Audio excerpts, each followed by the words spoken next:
విషయాలు భరత్ ఇక్కడ BRS party కానీ నేను ఇక్కడ పాలిటిక్స్ మాట్లాడదలుచుకోలేదు, టెక్నికల్ థింగ్సే మాట్లాడతాను. ఒక వర్షన్ బీఆర్ఎస్ వర్షన్ కానీ లేకపోతే ఇంకా కొంతమంది ఎక్స్పర్ట్స్ వర్షన్ కానీ, first one has to graciously accept that there is certain deficiency in this design and construction. ఈ ఇన్వెస్టిగేషన్ సరిగా కాలేదు అని ఎన్డీఎస్ఏ ఎక్స్పర్ట్స్ చెప్పింది.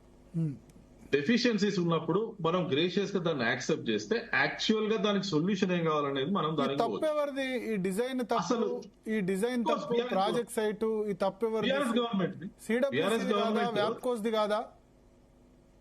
BRS government is the custodian of public exchequer.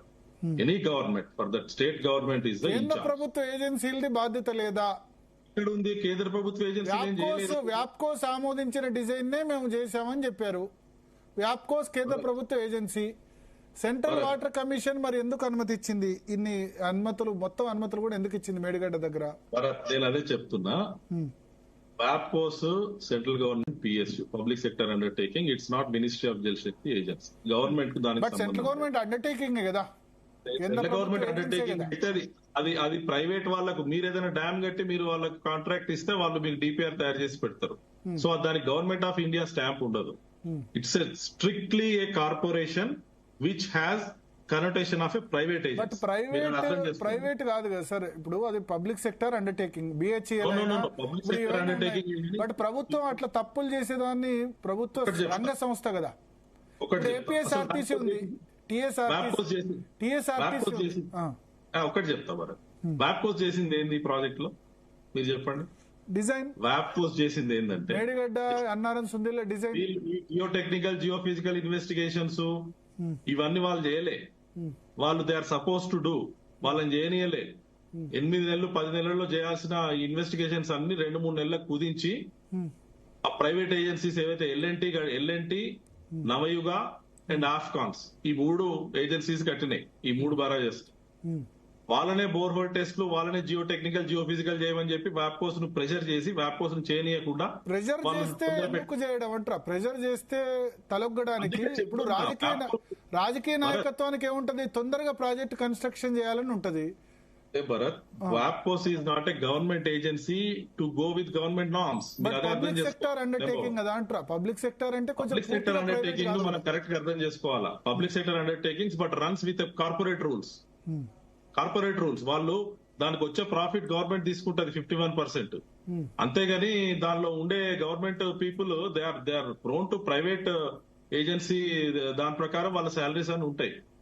ఇప్పుడు వ్యాప్కోస్ ముందు తుమ్ముడు ఏటి ఓకేంది, తర్వాత మేడిగడ్డ ఓకేంది, ఇదే ఏం చెప్తుంది ఓకే. దానికి కూడా చెప్తాను నేను. నెక్స్ట్ సిడబ్ల్యూసి క్లియర్ చేసింది అన్నారు. సిడబ్ల్యూసి క్లియరెన్స్ నేను ఒకటి చెప్తున్నా మీకు క్లారిటీ తోటి. ఇది just please note this point, underline this point. ఎందుకంటే అందరూ సిడబ్ల్యూసి, మనకు రాంగ్ నోషన్ ఉండొద్దు. నేనేం సిడబ్ల్యూసి ఇన్ఛార్జ్ కాదు. నేను సిడబ్ల్యూసిని బ్యాక్ చేసుకొని వస్తే నాకు వచ్చేదేం లేదు, కిరీటం వచ్చేది లేదు, వాళ్ళని తిడితే నాకు పోయేదేం లేదు. Okay, CWC there is certain norms in approving a project. మన దగ్గర సెంట్రల్ డిజైన్ ఆర్గనైజేషన్ అని ఉంటుంది మన స్టేట్ లో. CDO ప్రతి స్టేట్ లో, మోస్ట్ ఆఫ్ ది స్టేట్స్ లో ఉంటాయి. సెంట్రల్ డిజైన్ ఆర్గనైజేషన్ వాళ్ళు గనక ఇంతకు ముందు government of India CWC use to DPR లో ఒక 10-12 థింగ్స్ ఉన్నాయనుకోండి. సర్వే, ఇన్వెస్టిగేషన్, తర్వాత డిజైన్, మోడలింగ్, కన్స్ట్రక్షన్, ఇవన్నీ ఒక సిరీస్ ఆఫ్ థింగ్స్. CWC ఇంతకు ముందు 2010 కంటే ముందు అన్ని చూసేది ఇవన్నీ. 2010లో రాష్ట్రాలన్నీ ఏమన్నాయంటే, మీరేంది మా స్టేట్ ప్రాజెక్ట్స్ మా డబ్బులతో మేము కట్టుకుంటే మీ అజమాయిషి ఏంది, మాకు తెలియలేదా, మాకు ఇంజనీర్స్ లేరా అన్నప్పుడు 2010 and 11 లో certain guide lines CWC issue చేసి ఏమన్నదంటే, ప్రతి స్టేట్ లో CDO ఏదైతే స్టేట్ లో CDO ఉంటుందో వాళ్ళు సర్వే, ఇన్వెస్టిగేషన్స్, డిజైన్ ఇవన్నీ కూడా మేము చేసినవని కనుక మీరు సర్టిఫికేట్ ఇస్తే CWC ఇవన్నీ చూడదు, డిజైన్స్ కూడా. అండ్ కాళేశ్వరం విషయంలో అదే జరిగింది. CDO సర్టిఫికేట్ ఇచ్చింది కాబట్టి వాళ్ళు అప్రూవ్ చేసింది ఏంటంటే, CWC హైడ్రాలజీ అప్రూవ్ చేసింది. 284 TMC అవైలబిలిటీ ఉంది. అందులో 197 TMC మీరు కాళేశ్వరం ప్రాజెక్ట్ లో వాడుకోవచ్చు. 284 TMC ఎంత? 75% డిపెండబిలిటీ ఆధారంగా 75% డిపెండబిలిటీ కింద 284 అవైలబుల్ ఉంది. అందులో 197 మీకు ఈ ప్రాజెక్ట్ ఎలోకేట్ చేస్తున్నామని చెప్పి హైడ్రాలజీ క్లియరెన్స్ ఇచ్చింది నెంబర్ 1. ఇప్పుడు సిడిఓ సెంట్రల్ డిజైన్ ఆర్గనైజేషన్ కేంద్ర ప్రభుత్వ సంస్థనే.